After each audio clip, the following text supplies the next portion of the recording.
Chapter 2. Somewhere in Illinois or Iowa. The stillness woke me shortly after dawn. The train had stopped. I could see some faded wooden buildings and a water tank and hoped this pathetic place wasn't the West. It wasn't. Just a little town where the train had stopped for water. Some women in checked aprons and muddy boots got on, selling milk and small cakes, which Mr. Sprott bought for our breakfast, but not enough if you ask me. I gathered the little girls for a trip to the water bucket to rid them of the breakfast still smeared on their hands and faces. As we passed the lady doctor's seat, the train started with a lurch and Gertie stumbled, grabbing at the lady to keep from falling down. "Don't touch," she shouted, shoving Gertie's hand away. Radishes! Such a fuss over little milk and cake on her skirt. I helped Gertie stand back up, straightened her hair and the bow on her pinafore, and started to shepherd her back to the water bucket, and then she, old Miss Don't Touch, said, "Rodzina." I stopped, letting Gertie go on without me. I was used to people saying my name the wrong way, but I wanted to give Miss Don't Touch as hard a time as she'd given Gertie. That's pronounced Rodzina. I interrupted, making that sound between a D and a G and a Z that seemed only Polish mouths could make, sort of like the G sound in bridge or cage or huge, but not quite. The lady doctor sounded like a bumblebee with her Rodzina. Isn't that what I said? Rodzina? No, you said Rodzina. It should be Rodzina, like this. Rodzina. She looked at me like I was a hair in her soup. "I shall just call you Miss Brodsky." She pronounced that just fine. I thought to tell her that's Brodsky and pronounce it exactly as she had, just to discombobulate her, but I didn't want to push my luck, so I nodded. "Miss Brodsky, you must do a better job of keeping these children neat, quiet, and away from me." She took a starch handkerchief from her pocket and began to scrub at the stain on her skirt. "I have enough to do with the babies. Now go." I washed milk and crumbs off little faces with the water in the bucket, scrubbing a bit roughly, I must admit, but it was not my choice to be doing this. After the children were settled in their seats again, I sat down to suffer another day of swaying and rocking.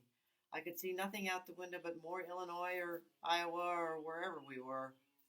Lacey visited the toilet and after a while came skipping back to her seat with Spud, Sammy, and Joe trailing behind her. "Oh, Ro!" she called. "Rodzina," I said. "We was looking out the window at horses," she said. "I saw all different kinds. Black ones and black and white ones and brown one and a baby one." She bounced in her seat a few times. "I hope we see a mow." "A what?" "A mow, you know, what you get mohair from, like for ladies' coats." "Who told you that?" "Spud, he said you get horsehair from horses and mohair from mows." The boys began to laugh and stomp their feet.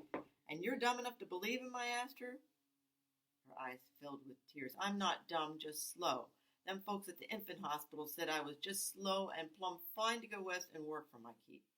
Bud shouted, "Yeah, she's so slow she makes molasses look fast." "Slow as a broken clock," said Sammy. "Slower than a dead turtle," said Joe. They stomped their feet again and hooted with laughter. "What exactly do you mean slow?" I asked Sammy. "You know, feeble-minded." I drew back. It was bad enough to share my seat with Lacey and wash her sticky face, but now she turned out to be feeble-minded. Did they expect someone would want a feeble-minded orphan? The only feeble-minded person I had ever known was Noodlehead Weber, who swept the floor at the candy store.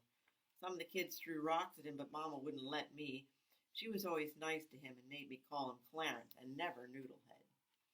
I reckon Mama would want me to be nice to this little girl and not call her Noodlehead or laugh at her. "I promise, Mama, but don't expect we're going to be friends or anything." "I ain't feeble-minded," Lacey shouted, her little face turning from pink to bright red. "Just slow." I said, "Seems to me some people are feeble-minded and some are plain ugly, like them." I pointed to the boys. "Just be grateful you ain't them." "I ain't ugly," said Joe, standing up and waving clenched fists in my face. "Sammy," I said, "make your brother behave." "Joe ain't my brother," Sammy said. "I don't care, just keep him quiet." Lacey and I sat back, lost in our own thoughts. The boys jostled and snickered for a while longer and then got bored with that. They sat down on the floor warming their backs by the stove, and Spud pulled out a deck of cards out of his pocket. They started up a poker game, betting peach pits and marbles instead of money. Also, James A. Garfield campaign ribbons, empty thread spools, broken spectacle parts, and anything else they found in their pockets.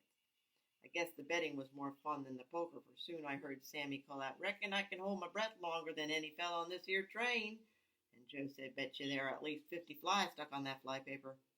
"I could count to 100 before we see another tree, I wager," Chester shouted, coming to join the others, and more marbles and junk changed hands. I think someone could have been found to bet on whether or not the sun would set that night. The gamblers shouted and squealed, their ruckus accompanying the squealing, jangling, and tooting of the train in an awful sort of music that sounded like a brass band played by monkeys. A skinny old conductor came in to check the stove, his big fuzzy ears sticking way out from under his peaked cap. He whistled while he worked. I got up and went over to him. "How long," I asked, "will it take to get to Grand Island?" Miss Houlihan had said that would be the first orphan stop. "Oh, 3 or some days," he said, scratching one of his huge ears, "depending on how often we got to pull over to let an express train go by. A little longer if we run into train robbers or a blizzard or a prairie fire. If we run off the rails or a bridge is washed out or some such." Train robbers? Washed out bridges? Blizzards and prairie fires? Was he pulling my leg? Or were we really facing such dangers? He tipped his cap to me and whistled himself off.